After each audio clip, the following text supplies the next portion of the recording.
Hello everyone, my name's Brody, and today's Grimm fairy tale we'll be reading is The Turnip. There were once two brothers who both served as soldiers. One of them was rich and the other poor. Then the poor one, to escape from his poverty, put off his soldier's coat and turned farmer. He dug and hoed his bit of land and sowed it with turnip seed. The seed came up, and one turnip grew there, which became large and vigorous, and visibly grew bigger and bigger, and seemed as if it would never stop growing, so that it might have been called the Princess of Turnips, for and one to never such an one seen before, and never will such a one be seen again. I think there are just typos in this story.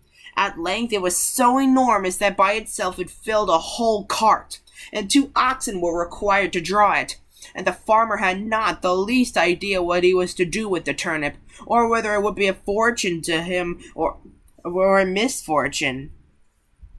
At last he thought, if thou sellest it, what wilt thou get for it that is of any importance? And if thou eatest it thyself, why, the small turnips would do thee just as much good. It would be better to take it to the king and make him a present of it. So he placed it on a cart, harnessed 2 oxen, took it to the palace, and presented it to the king. "What strange thing is this?" said the king. "Many wonderful things have come before my eyes, but never such a monster as this. From what seed can this have sprung, or are you a luck child and have met with it by chance?" "Ah, no," said the farmer. "No luck child am I. I am a poor soldier, who, because he could no longer support himself, hung his soldier's coat on a nail, and took to farming land. I have a brother who is rich and well known to you, Lord King, but I, because I have nothing, am forgotten by everyone." Then the king felt compassion for him and said, "Thou shalt be raised from thy poverty, and shalt have such gifts from me that thou shalt be equal to thy rich brother." Then he bestowed on him much golden lands and meadows and herds, and made him immensely rich, so that the wealth of the other brother could not be compared with his. When the rich brother heard that what the poor one had gained for himself with one single turnip, he envied him, and thought in every way how he also could get hold of a similar piece of luck.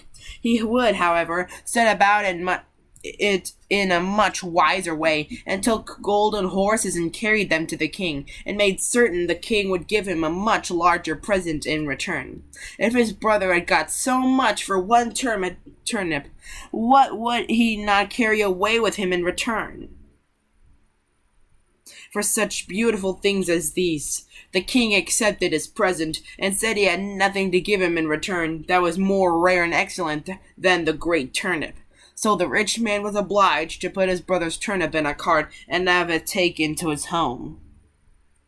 He did not know on whom to vent his rage and anger until bad thoughts came to him, and he resolved to kill his brother. He hired murderers who were to lie in ambush, and then he went to his brother and said, "Dear brother, I know of a hidden treasure. We will dig it up together and divide it between us." The other agreed to this, and accompanied him without suspicion. While they were on their way, however, the murderers fell on him, bound him, and would have hanged him from a tree. But just as they were doing this, loud singing and the sound of a horse's feet were heard in the distance. On this their hearts were filled with terror, and they pushed their prisoner head first into the sack, hung it on a branch, and took to flight. He, however, worked up there until he had made a hole in the sack through which he could put his head. The man who was coming by was no other than a traveling student, a young fellow who rode on his way through the wood joyously singing a song. When he who was aloft saw that someone was passing below him, he cried, "Good day! You have come at a lucky time!" The student looked round on every side, but did not know whence the voice came. At last he said, "Who calls me?" Then an answer came from the top of the tree. "Raise your eyes. Here I sit aloft in the sack of wisdom. In a short time have I learned great things. Compared with this, all schools are a jest. In a very short time I shall have learnt everything, and shall descend wiser than all other men.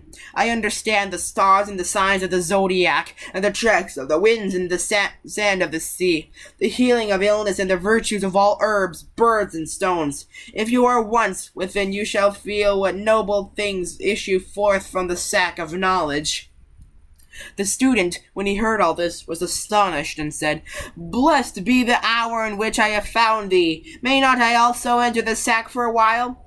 He who was above replied, as if unwillingly, For a short time I will let you get into it, if you reward me and give me good words. But you must wait an hour longer, for one thing remains which I must learn before I do it. When the student had waited a while, he became impatient, and begged to be allowed to get in at once. His thirst for knowledge was so very great, so he who was above pretended at last to yield, and said, In order that I may come forth from the house of knowledge, you must let it down by the rope, and then you shall enter it.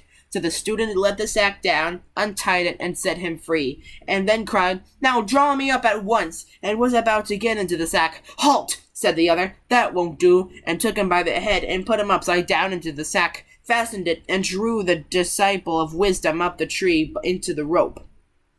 Then he swung him in the air, and said, How goes it with thee, my dear fellow? Behold, already thou feelest wisdom coming, and art gaining valuable experience. Keep perfectly quiet until thou becomest wiser.